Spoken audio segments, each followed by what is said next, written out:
देखिए बच्चों, प्रश्नावली 3.3 का चौथा प्रश्न, विभाज्यता की जांच के नियमों द्वारा ज्ञात कीजिए कि निम्नलिखित में से कौन सी संख्याएं 11 से विभाज्य है।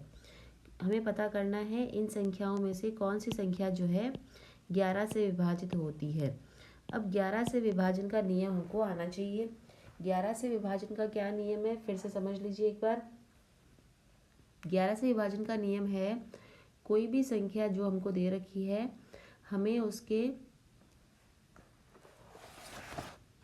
अंकों को देखना है कि क्या वो अंक दाएं से शुरू करना है हमको। दाएं से विषम स्थानों के अंकों का योग, सम स्थानों के अंकों के योग का अंतर अगर 0 या 11 से विभाजित होता है तो वो संख्या 11 से विभाजित होती है। अब मैंने इतना बड़ा नियम बोल दिया, आपको क्या समझ आया?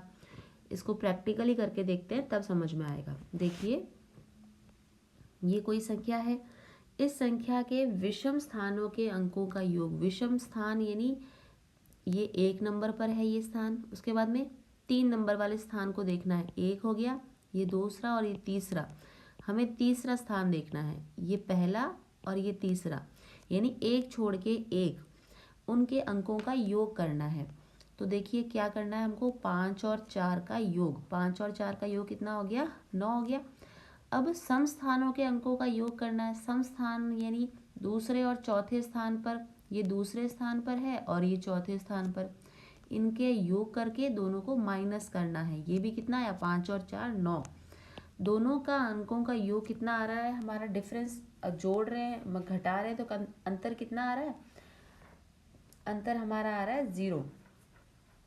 तो यदि हमारा अंतर 0 आ रहा है, या किसी का अंतर, हम आगे देखेंगे, किसी का अंतर अगर 11 आ रहा है या 11 के पहाड़े का कोई अंक आ रहा है जैसे 22 23, तो ये संख्या जो है 11 से विभाज्य होगी।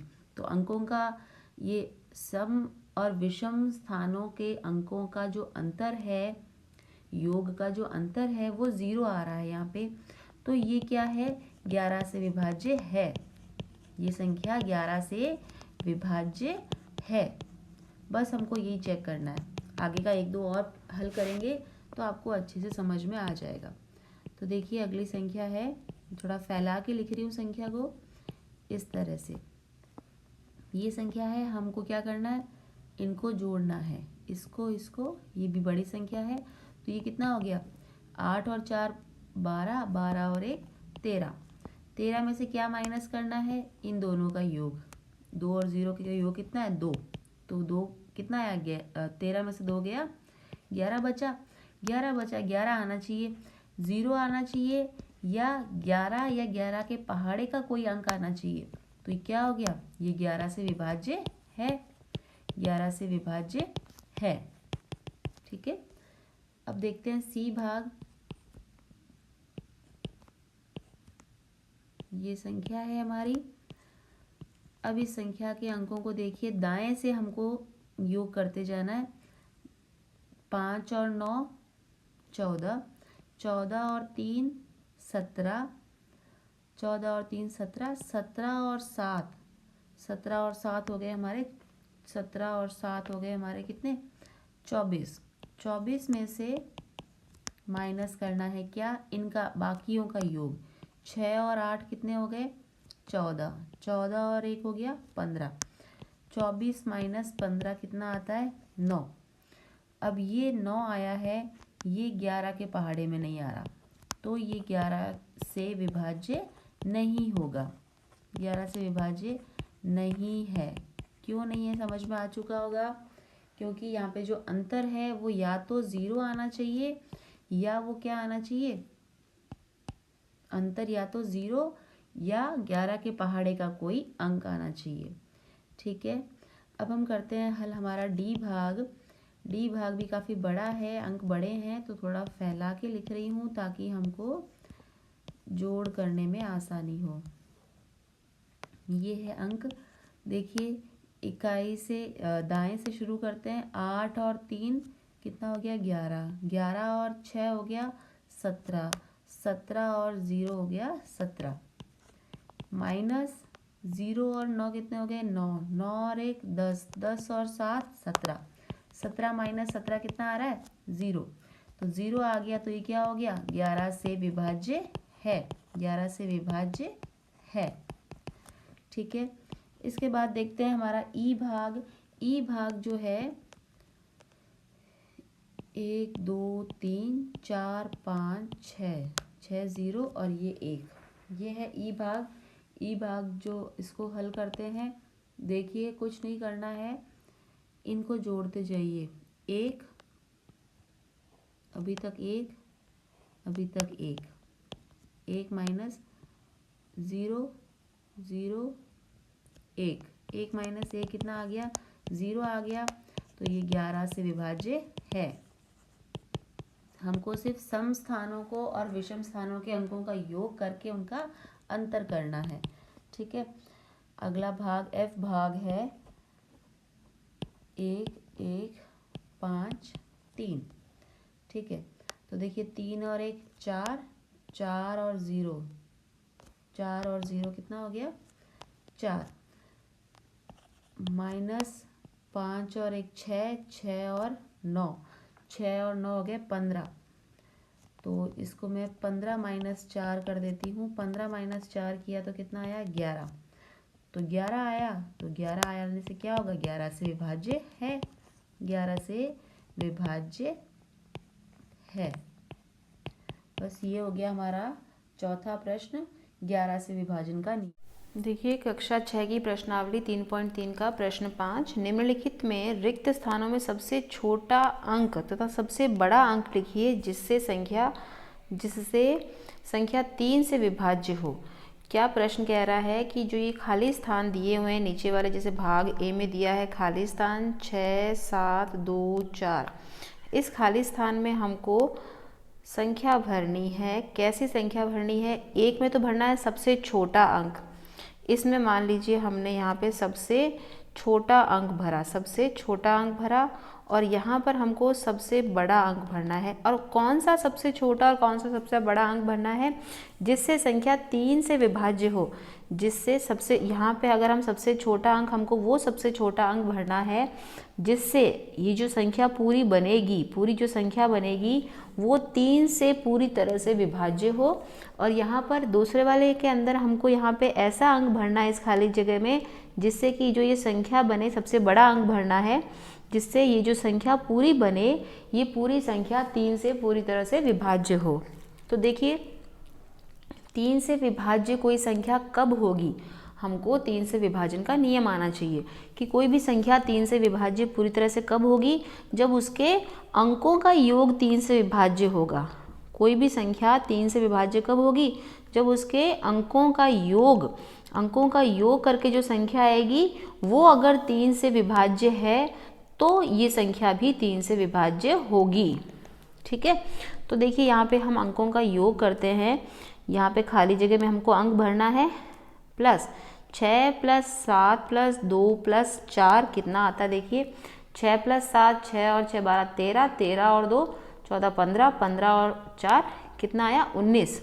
अब हमको बताना है 19 के जस्ट बाद में कौन सी संख्या है जो 3 से विभाज्य है। 19 के बाद में क्या? 19 तो विभाज्य है नहीं। 19 के बाद 20 21, अगर ये संख्या 21 होती तो ये 3 से विभाज्य होती। तो मैं 21 बनाने के लिए हमको 19 में क्या जोड़ना पड़ेगा? 2। तो सबसे छोटा अंक क्या भर दिया हमने इसमें? 2। तो 2 भरने से ये संख्या हो गई सबसे छोटी संख्या हमने इसमें भरी, जिससे कि ये 3 से विभाज्य हो गई। नेक्स्ट के अंदर इसी को आगे लेके चलना है। 19 में हम कौन से सबसे बड़ा अंक यहाँ पे हम भर सकते हैं? तो 19 के बाद देखिए कौन सी संख्या है जो 3 के पहाड़े में आ रही है। 19 के बाद में देखिए 20 21 22 23 24 25 26 27, 27 आ रही है सबसे बड़ी संख्या 3 के पहाड़े में। क्या आ रही है? 27, जो कि क्या भरने से आ रही है? 8 अंक भरने से। 19 में अगर हम 8 जोड़ते हैं तो 27 आता है, जो कि 3 के पहाड़े में सबसे बड़ी संख्या आ रही है। ठीक है, तो ये तो हो गया हमारा ए भाग। इसी प्रकार बी भाग है। बी भाग में भी इसी तरह से करना है कि ये खाली जगह और ये 2, यहाँ पर हम सबसे छोटी संख्या भरते हैं और इसी को आगे हल करते हैं। तो ये देखिए 4 6 5 खाली जगह 2, यहाँ पे जो भरेंगे वो सबसे बड़ी संख्या होगी। तो सबसे छोटी सबसे बड़ी हम क्या कर लेते हैं, अंकों का योग कर लेते हैं, क्योंकि 3 से विभाजन का नियम यही कहता है कि अगर सभी संख्याओं के अंकों का योग अगर 3 से विभाज्य है तो वो संख्या भी 3 से विभाज्य होगी। तो देखिए जो संख्या हमको दे रखी है उन्हीं के अंकों का योग कर रही हूँ मैं।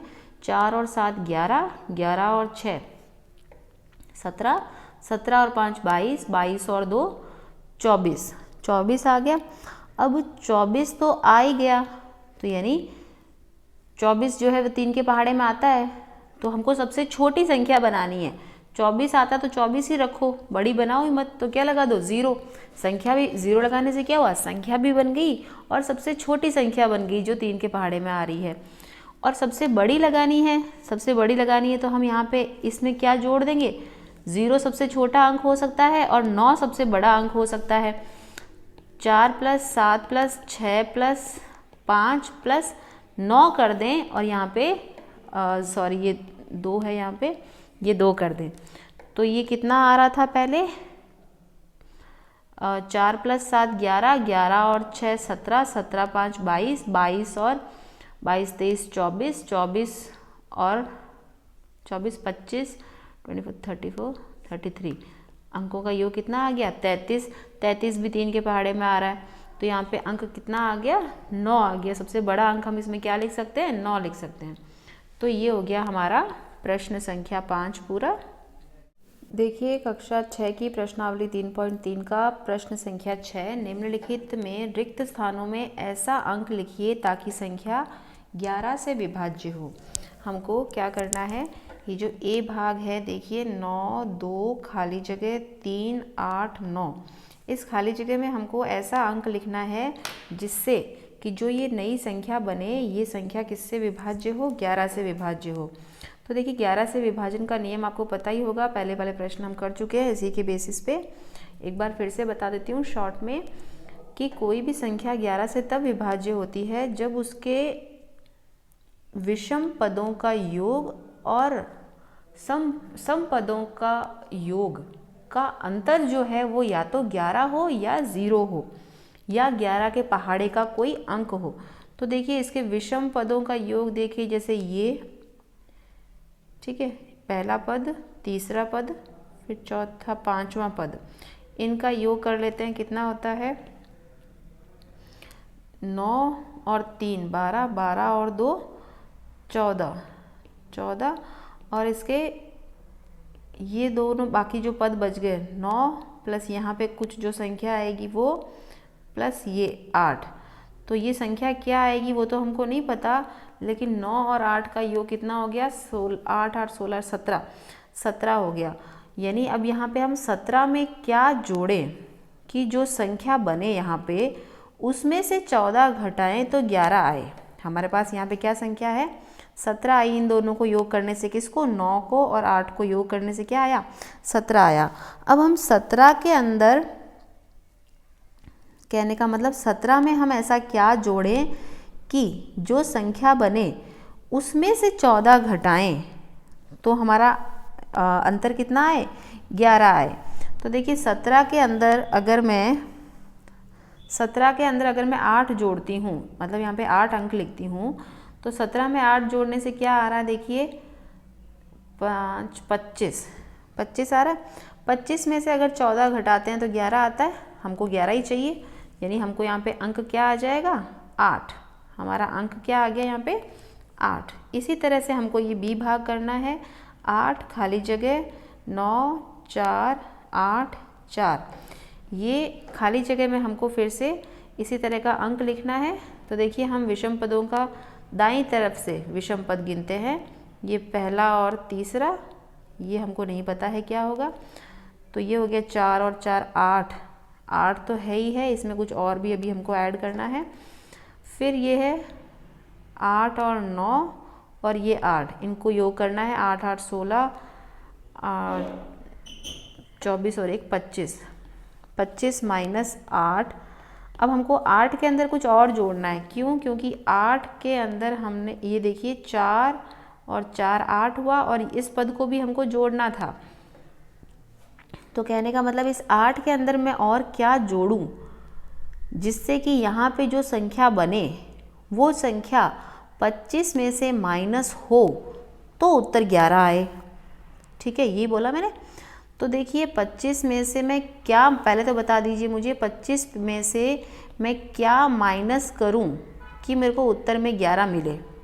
तो 25 में से मैं क्या माइनस करूंगी तो मुझे 11 मिलेगा। देखिए 14, इधर 14 माइनस करूँगी तो 11 मिलेगा, तो मतलब मुझे यहाँ 14 लाना चाहिए। अब 14 लाने के लिए मुझे 8 में क्या जोड़ना है, 8 में मैं 6 जोड़ूंगी तब 14 आ जाएगा। तो 8 में मैं क्या जोड़ दूँ, 8 में मैं क्या जोड़ दूँ, 6, मतलब मैं यहाँ 6 लिख दूँ। तो यहाँ पे 6 लिखने से यहाँ पे क्या हो जाएगा, माइनस 8 में मैंने 6 जोड़ा तो मुझे क्या मिला, 14। 25 में से 14 माइनस किया, कितना बच गया, 11। तो हमारा यहाँ पे अंक क्या आ गया, 6 आ गया। बस ये हमारा जो है प्रश्नावली 3.3 का जो ये अंतिम प्रश्न था ये पूरा हुआ। इसके बाद में हम हल करेंगे प्रश्नावली 3.4। तो प्रश्नावली 3.4 का हल देखने के लिए आप देखिए मेरा नेक्स्ट वीडियो। अगर आपको ये वीडियो अच्छा लगा तो इसको लाइक कीजिए, चैनल को सब्सक्राइब कीजिए। Thank you for watching.